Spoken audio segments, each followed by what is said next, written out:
Инвестор из России збираецца аднавіць помнік архітэктуры ва ўшацкім раёне. Сядзібны дом у вёсцы з перспектыўнай назвай «Новае жыццё» ён набыў на аўкцыёне. У 19 стагоддзі маёнтак належаў мясцоваму памешчыку Вярэньку і меў славу культурнага цэнтра.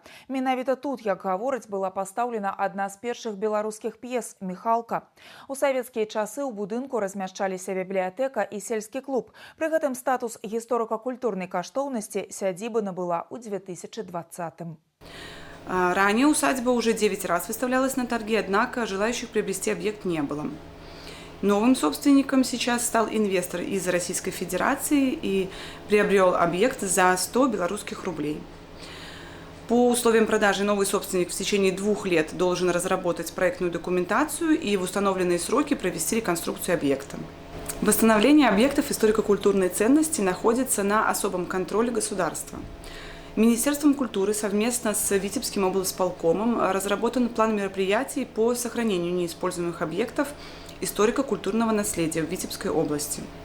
По каждому объекту определены конкретные мероприятия, в том числе реставрационные работы, сроки их выполнения и ответственные исполнители. Одним из путей сохранения объектов является их продажа на аукционе. Сядзібны дом ва ўшацкім раёне стаў другім аб'ектам са статусам гісторыка-культурнай каштоўнасці, прададзеным з пачатку года. Усяго за студзень камітэт дзяржмаёмасці аблвыканкама правёў 9 выніковых аўкцыёнаў. Дзяржаўны бюджэт папоўнілі больш за 30 000 рублёў, а нерухомасць, якая не выкарыстоўвалася, атрымала шанец на другое жыццё.